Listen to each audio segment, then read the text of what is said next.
సామ్రాజ్యం అన్న.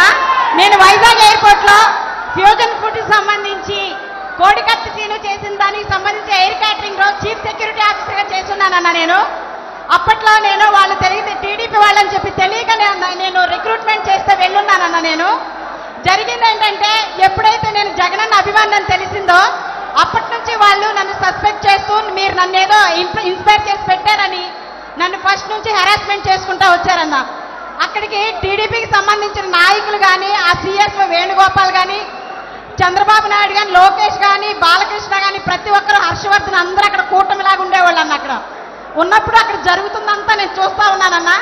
As a సిఎస్గా BCs rule ప్రకారం ప్రతిదీ జరగాలని నేను ఉంటే ప్రతిదాన్ని అవాయిడ్ చేసి నన్ను సస్పెక్ట్ చేసి పక్కన పెట్టేశారన్న. పెట్టేసి ఏదో ఒక రకంగా నన్ను హెరాస్మెంట్ చేస్తూ నేను దొంగతనం చేశానని నా మీద దొంగతనం కేసు కట్టి ఎయిర్పోర్ట్ డైరెక్టర్కి నా మీద దొంగ కేసు పెట్టించారన్న. పెట్టించిన తర్వాత వేణుగోపాల్ అయితే నిన్ను ఎక్కడా ఉండనేను అని చెప్పి నాకు సవాల్ చేసి నా మీద వార్నింగ్ ఇచ్చున్నాడన్న. ఆ తర్వాత నేను ఈ హెరాస్మెంట్ భరించలేకపోతున్నానని చెప్పి రిజైన్ చేసి బయటకు వచ్చేసి వేరే ఎయిర్లైన్స్ నేను ఇనాగ్రేట్ చేసి నేను ఆఫీస్ ఓపెన్ చేశానన్న. సేమ్ వైజాగ్ ఎయిర్పోర్ట్లోనే. మీ మీద దాడి జరిగిన తర్వాత మేము ఉంటున్న అపార్ట్మెంట్ దగ్గరికి వచ్చి మేము ఉన్నామని ఎంక్వైరీ చేసి మా అపార్ట్మెంట్ చుట్టూ నెల రోజులు తిరిగారన్న. ఈ దాడి నేను చేపించాను, మీరు నన్ను అక్కడ పెట్టి మీ మీద నేను చేపించానని నాతో చెప్పించడానికి నన్ను చాలా రకాలుగా హెరాస్మెంట్ చేసి మా ఫ్యామిలీ అంతా మమ్మల్ని హెరాస్మెంట్ చేశారన్న వాళ్ళు. అయినా కూడా మేము ఏంటంటే డిసిప్లిన్ ఉండాలని బయటికి రావడానికి భయపడి పిల్లల్ని తీసుకొని ఫ్యామిలీ అంతా మేము షిఫ్ట్ అయిపోయి వెళ్ళిపోయామన్న రిజైన్ చేసి. కానీ ఎయిర్పోర్ట్లో ఎప్పుడైతే మీ మీద దాడి జరిగిందో అప్పటి నుంచి నేను చేస్తున్న ఆఫీస్ కానీ మొత్తం తీపిచ్చేశారన్న. ఆ తర్వాత వచ్చి అక్కడ జరుగుతున్న ప్రతి మీటింగ్ కూడా నేనేదో మీకు క్యారీ చేస్తానని నన్ను సస్పెక్ట్ చేసి క్యారీ చేస్తున్నట్టుగా వాళ్ళు ఊహించుకొని నన్ను పూర్తిగా ప్రతి మీటింగ్కి అవాయిడ్ చేసి నన్ను పూర్తిగా అక్కడి నుంచి ఆపేశారన్న. ఆ తర్వాత నేను వచ్చేసానన్న. బయటకు వచ్చేసిన తర్వాత నేను మా ఇంటి దగ్గర ఉంటూనే అన్ఎంప్లాయ్మెంట్లోనే ఉన్నానన్న. 5 years నుంచి నాకు ఏ జాబ్ లేకుండా నన్ను హెరాస్మెంట్ చేసి నన్ను ఏ రకంగానే ముందుకు రానిలేదన్న. ప్రతి చోట నా మీద రోబరీ కేసు ఉందని లేకపోతే ఇంకోటి అని కావాలని నా మీద ఇది చేసి ఈ అమ్మాయి వాళ్ళకి కోవర్ట్ అని కూడా నన్ను చాలా హెరాస్ చేసి అన్ని చోట్ల పొల్యూట్ చేసి ఎక్కడా జాబ్ రాకుండా చేశారన్న. అయినా నేనేం బాధపడలేదు. ఆ రోజు నా నుంచి జాబ్ అయితే తీయగలిగారేమో కానీ జగన్ అన్న నా గుండెలో నుంచి మాత్రం తీయలేకపోయారన్న వాళ్ళు ఎవరో కూడా. ఈరోజు బోండా ఉమాగాడు చేసిన ఆ పని చూసిన తర్వాత నేను నా ఫ్యామిలీ ఏమైపోయినా పర్లేదని చెప్పి నేను ముందుకు వచ్చేసాను. ఆ రోజు జరిగింది కళ్ళారా ప్రత్యక్ష సాక్షి నేనే. అక్కడ జరుగుతున్న ఒక దరిద్రమైన ఆ కూటమంతా, లోపల జరుగుతున్న చీకటి ప్రపంచం అంతా ఐ విట్నెస్ నేనన్న. ప్రతి ఒక్కరూ చేసిందంతా నా కళ్ళతో నేను చూశాను. కానీ నేను ఏ రోజు నోరిప్పలేదు. ఈసారి మీ మీద దాడి జరిగిన తర్వాత ఇంకా నేను మౌనంగా ఉంటే ఇంకా నేను అసలు నన్ను నేనే ఉపేక్షించుకోలేదన్నా. అందుకే నేను ముందుకు వచ్చి ఈ విషయాన్ని నేను బయటికి చెప్పేశానన్నా. అంతేకాదన్నా, బాండవమ్మ అప్పుడు మీకు మీ మీద దాడి చేయించినప్పుడు మీరు బస్సులో బాధపడుతుంటే చూస్తుంటే నా గుండెలు అవిసిపోయినట్టుగా నేను ఇంట్లో పడి ఏడ్చామన్నా. మీకేమన్నా జరిగితే భరించే ఓపిక అయితే మా దగ్గర లేదు. నిజంగా ఏది జరిగినా మీరెప్పుడు బాగుండాలి. మీ కాళ్ళ దగ్గర దరిదాపుల్లో కూడా ఎప్పుడు కూడా మహాకూటమైనా కూడా మీ దగ్గరికి రానియు. అందరి తరిమి కొడతామని చెప్తామని తెలియజేస్తానా. మీరు బాగుండాలి. ఎప్పుడు మీతో కలిసి ఈ యుద్ధంలో ధైర్యంగా పోరాటానికి మేమంతా సిద్ధమని చెప్పి మీకు తెలియజేస్తానన్నా. నేను మీ చెల్లినన్నా, మీరంటే నా పంచ ప్రాణాలన్నా.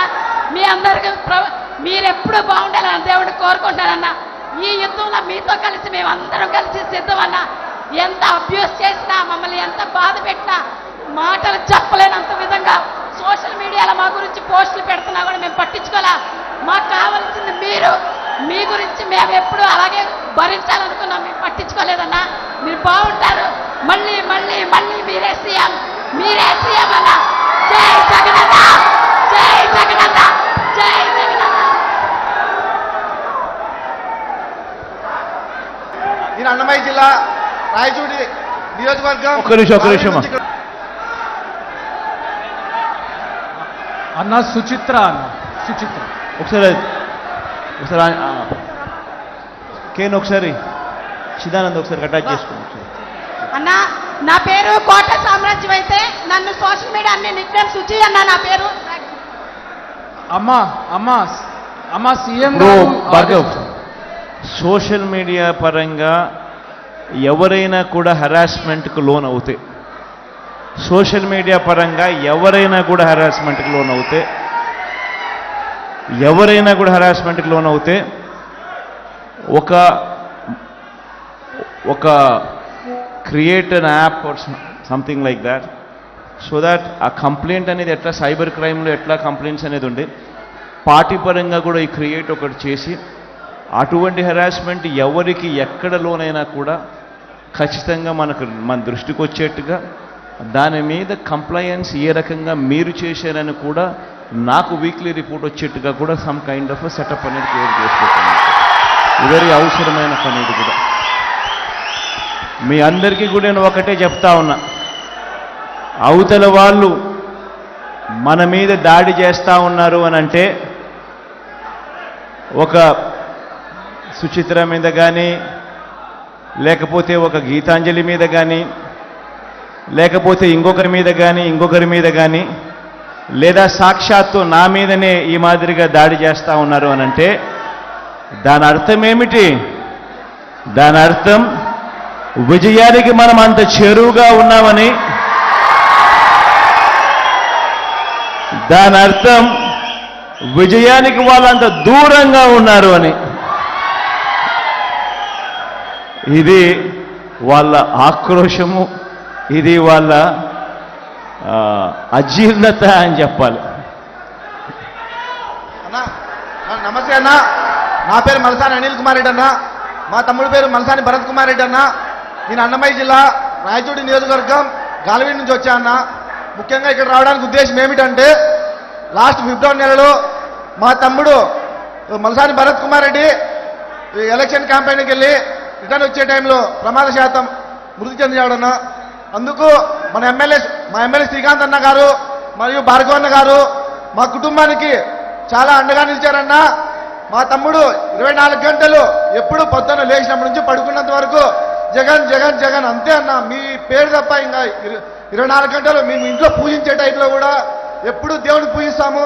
దాంతోపాటు మీకు రాజశేఖర రెడ్డి గారికి ఎప్పుడు పూజిస్తామన్న. రోజు మీరు బాగుంటే మేము బాగుంటాం, మన రాష్ట్రం బాగుంటుందన్న, మన యూత్ అంతా బాగుంటుంది, మన యూత్ బాగుంటే మనందరం బాగుంటామన్నా. ఇంకోటి ఏమంటే, ఈరోజు ఇక్కడ రావడానికి ఉద్దేశం, నా కుటుంబానికి ఇక్కడ ప్రతి ఒక్కరూ ఇంత పెద్ద కుటుంబం నాకు మా తమ్ముడు చనిపోయినందుకు చాలా అండగా నిలిచారన్నా. ఇంకోటి ఏమంటే, మీరు చేస్తున్న ప్రతి ఒక్క కార్యక్రమాలకు సోషల్ మీడియా మామూలు సోషల్ మీడియా వాళ్ళు ఎంత చేసినా, మన భార్గవ్ అన్న వచ్చిన తర్వాత ఛార్జ్ తీసుకున్న తర్వాత మన వైసీపీ సోషల్ మీడియా ఎంత స్ట్రాంగ్ అంటే అన్న, అసలుకు ఎల్లో మీడియా మరియు పచ్చ పత్రికలన్నీ భయపడిపోతున్నాయన్న.